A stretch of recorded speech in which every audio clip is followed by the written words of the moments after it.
This is Ask Mr. Brown, episode number 9.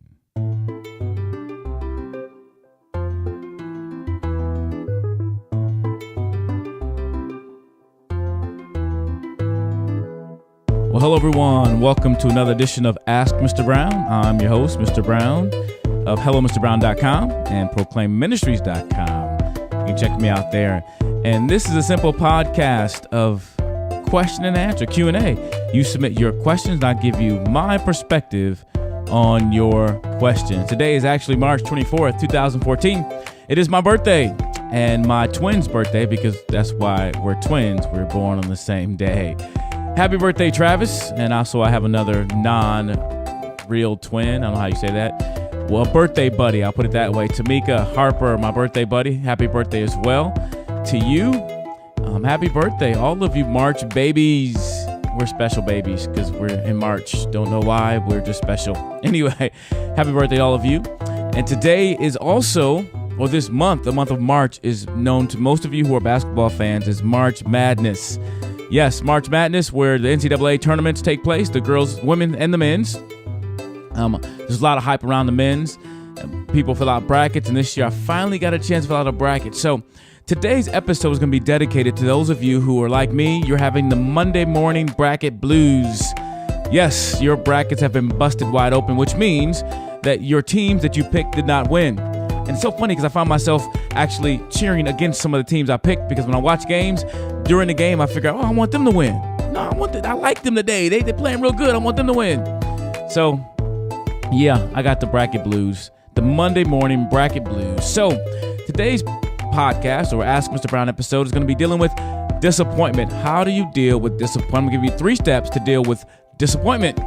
How do you deal with it? What do you do when you are disappointed? And this came from a question that the students actually submitted, and their question was this. Let me find their question here. Their question was, Mr. Brown. That was me. That's me. That's why they submitted the question to me. They said, nothing seems to ever go my way. How do I deal with it? And you know what? I can feel you, because many of us deal with that. Things don't always go our way. We have expectations, we have desires, we have dreams.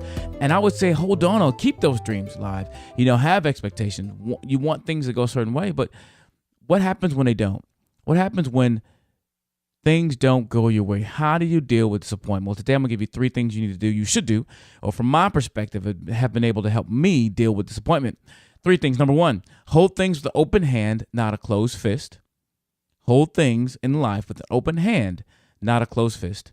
Number 2, be prepared. Be prepared. Know everything won't go your way. It is so amazing that if you're prepared to deal with disappointment, sometimes it takes some of the sting away from it. Not that it takes all of it away, and I think that's part of life. Learn how to deal with disappointment, but be prepared that everything won't go your way. I know some of you were spoiled brats.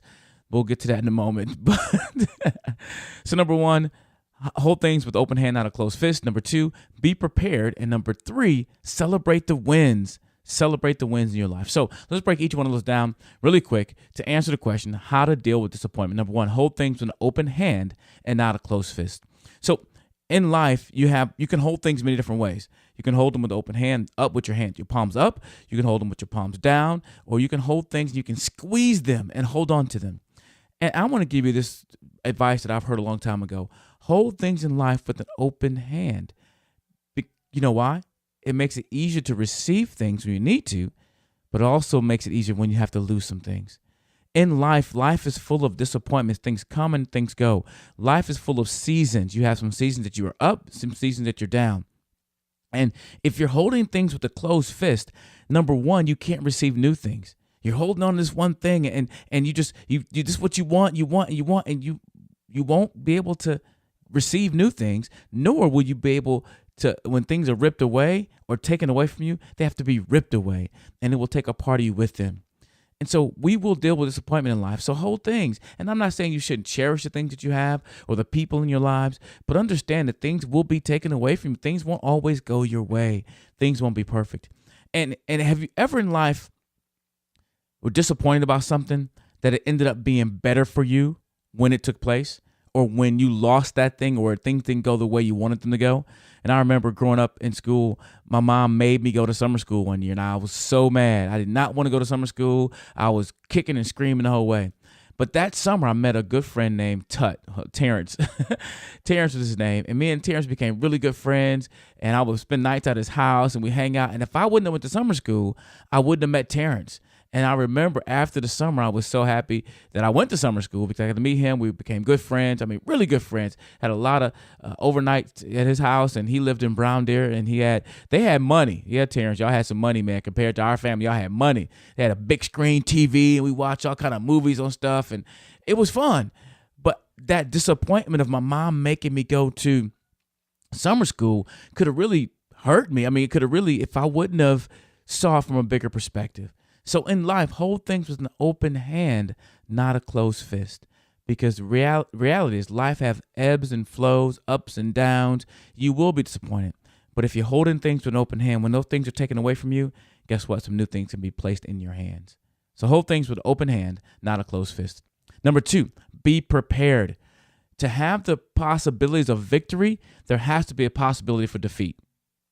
I know that was deep, right? In order for you to win, there has to be a possibility for you to lose. So be prepared that, yes, you should be prepared to do everything you can to win, but be prepared mentally that you might just lose. You might not win the game. You might not win the promotion. You might not win, valedictorian. There's a possibility that you might actually lose. But you know what?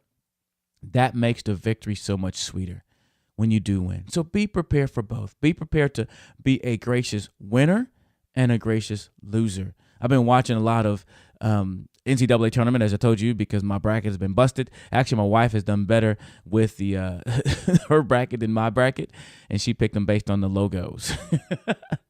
But she did good. And you know what?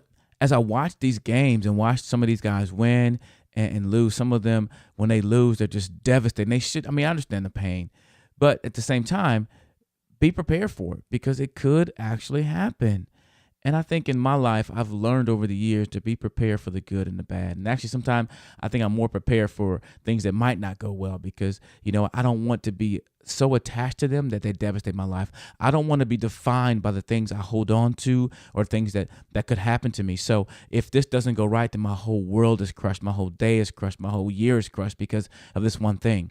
So I'm being prepared for things going my way and things not going my way. And also to have the plan B in place. Because if this doesn't go my way, then what do I do now?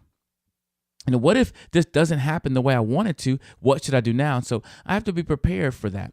Kind of reminds me of a game I love to play called the back-to-back number game. When I play to a lot of places that I go, and it's a game where you stand back-to-back and you have a partner, and I count out 1, 2, 3, hands up, numbers locked in, 1, 2, 3, go. Then you turn and face your opponent, and before you turn around, you pick a number between 0 and 10 to put on your hands. And once you turn around, you have to be the first to add up the numbers on your hands and the numbers on their hands, and that's the winner. So if you come to one of my assemblies or workshops, we play that game a lot. Well, the idea behind the game is be prepared, know what's on your hand before you turn around. So know what's on your hand, what number you have on your hand before you turn around. So then all you have to deal with what's on their hand. In the same way, be prepared that things may not go your way. So it's not like you just lost your mind, but that you were prepared, that you look at the possibilities. Because again, to have the possibility of victory, there has to be a possibility for defeat. So number 1, again, hold things with an open hand. Number 2, be prepared. Number 3, celebrate the victories or celebrate the wins. I know sometimes we can look at all the negative, and it's so much easier to look at the negative things in our lives versus the positive things that happen to us that we can really celebrate in the midst of the negative. For an example, let's say you did make it to the NCAA tournament as a basketball team and you lost in the first round. Guess what? You made it to the NCAA tournament. So yes, you should be disappointed when you're in your loss, and I understand that disappointment, but celebrate the victories in life. Maybe you didn't get an A on that test, but you didn't get a D. You got a lot of things right. Maybe you broke up with your boyfriend and you don't know how to deal with that. So celebrate the fact that you did have a boyfriend at some point, that you learned some things from relationship, hopefully, and celebrate those things. Celebrate the wins in life and not just the disappointments. Just saying that makes me think of Wichita State this year. Their basketball team went 35-0, 35 straight victories. That has never been done. They entered the NCAA tournament at 34-0. They played one game, and they made it to the round of 32, 35-0. They lost yesterday by 2 points. Those guys, yes, they're disappointed. Yes, they would have loved to have a undefeated season all the way to the Final Four, all the way to the championship, and I would have loved to see it too, because those guys can play some ball, especially because people underrated them. People had all kind of questions about the teams they played and all that kind of stuff. Look, they won whoever they played. It's not their fault. The teams, as Charles Barkley said yesterday, the other team suck. It's not their fault. They beat the people that were put before them, but they lost to Kentucky yesterday. And, I was sad for them, kind of disappointment. It was a great game. But if they would ever listen to me, which I don't know if they listen to the show or not, I would say, man, celebrate the 35-0. Yes, have that little season of mourning.